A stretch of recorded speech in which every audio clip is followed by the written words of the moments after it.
Thrones director Miguel Sapochnik is trying to make us feel bad for those of us that wanted Dany to burn them all.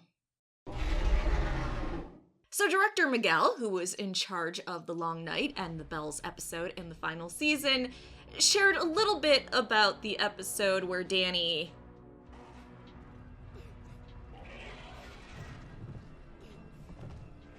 went a little off the rails. Interestingly, Miguel actually didn't want to show Dany's face post-Missandei's execution. He wanted to save the first look at Dany post-Missandei's death to when she's in her chamber with no makeup and her hair is all messed up. He said, "We said you've never been like this.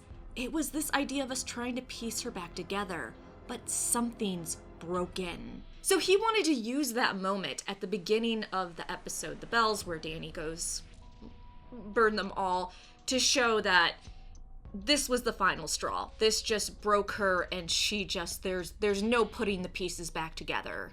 The director also wasn't surprised that Dany went crazy and burned them all. He felt like it was a long time coming, and I know this is a debate among fans right now.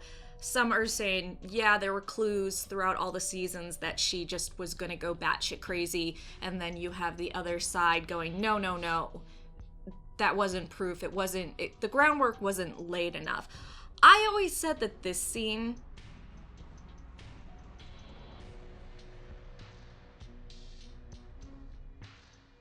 where she was enjoying watching people burn alive was so much like her father, the Mad King, and then people constantly screamed at me, oh, well, they threatened her with sexual violence, so she was justified. No. What? You don't enjoy watching people burn alive because they threatened you with violence. That's fucked. And director Miguel shared what others already thought about her going mad, saying, "The way she has treated humans and the conviction she has, that means that conviction is eventually going to fall afoul. She's not questioning herself anymore, which is the difference between somebody who, I think, has kind of lost their mind. That's part of what makes us human, is we question whether we've made the right decisions or not." Which I think greatly falls into Jon when he went to talk to her, although I know there's a comparison to Ned saying, hey, if you're going to execute someone, you owe it to do it yourself, and hear their last words, so you could say, okay, Jon was doing what Ned told him to do. But I also think Jon was trying to give her one more chance to see if there was anything in there, but when he saw, okay, there's no uncertainty with you. You just know what you think is right, and you're going to do that. Which is exactly when he decided, yeah, you gotta go. Which, on a fun note, the director said the reason why we don't see Dany on Drogon after she decides to burn them all is something we all kind of theorized. It's because Dany basically became one with the dragon, and she was death and destruction. So he shared, "At that point, you don't need to see her. We decided not to cut back to her. When she makes that decision, she and the dragon become one." Visually, I do think that was very powerful. I think they messed up with a few shots where you see Drogon's back and she's not there. They could have angled that a bit better, but, you know, whatever. But Miguel also thinks that we are bloodthirsty monsters, and he shared the reason why we stayed on the ground with the small folk was to show just how terrible this all was. So he explained, "The destruction of King's Landing for me has always been an audience participation event. You wanted this. You wanted this. You wanted this. Here. Is that really what you wanted?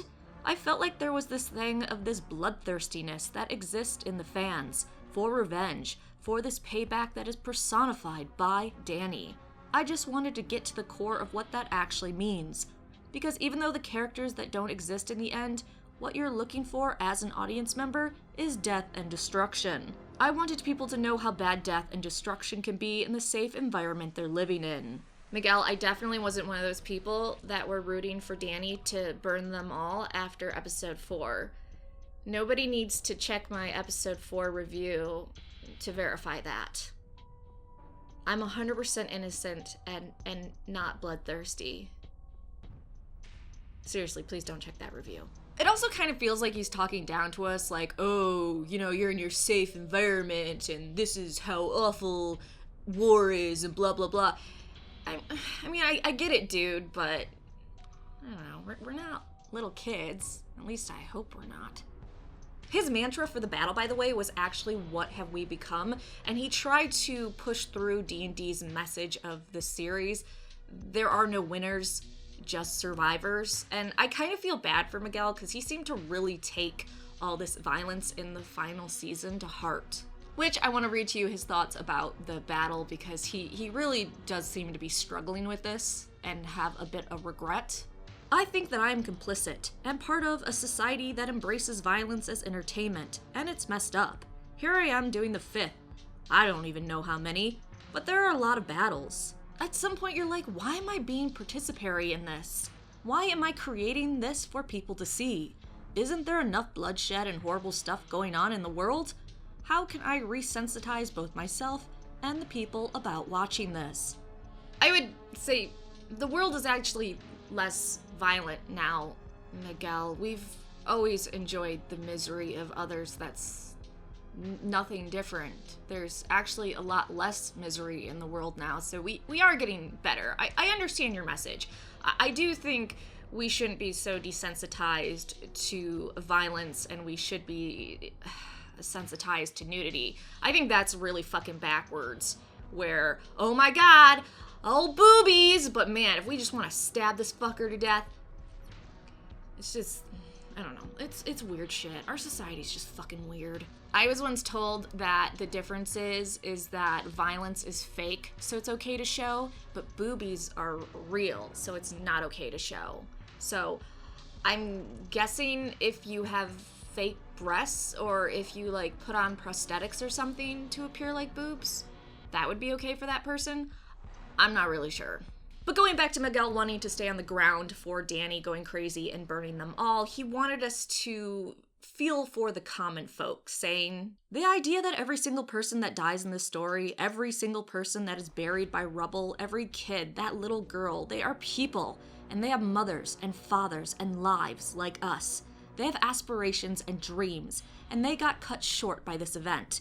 That feels like what we're trying to do there. I'm meant to direct you towards caring for a character you know well. What I wanted to get in King's Landing was the idea that every single fucking one of these characters matters. Not just the characters, but the extras, and the people you don't know. And all the people you'll never see and never know about. They all matter. That's maybe me, or maybe that's Dan and David, I don't know. But it was something that evolved out of the need, or my desire, not to just add to the equation of violence in television, but rather to at least propose, think about it. I will agree with him on that point that we definitely have a one-up culture going on right now. Think about, for example, prank channels.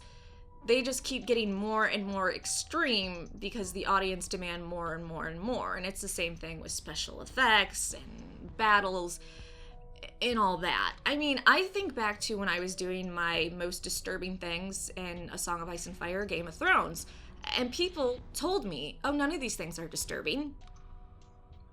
And I was like, so you don't think someone cutting off a dude's head and a direwolf's head, switching those and sewing them on to the other body and parading them around isn't a disturbing thing to do? It absolutely is, but you're so desensitized, you're like, oh, I wouldn't think that was disturbing if I saw it in real life. Yeah, you would, and you would probably vomit on yourself.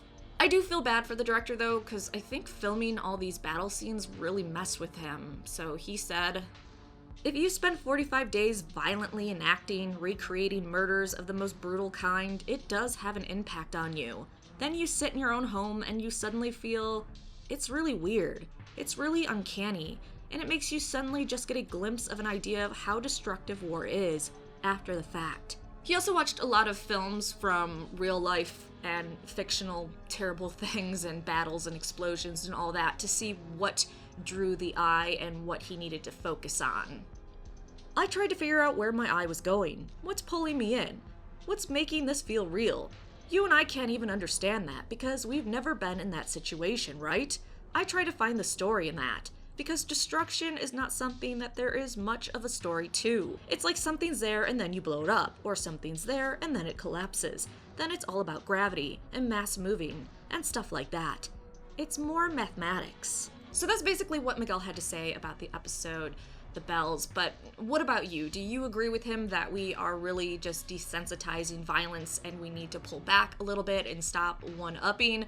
Or do you think, no, this is the way we've always been, just, you're overreacting, dude? Also, do you agree that it was obvious Dany was always going to go mad? Like, subscribe, and let me know in the comment section down below.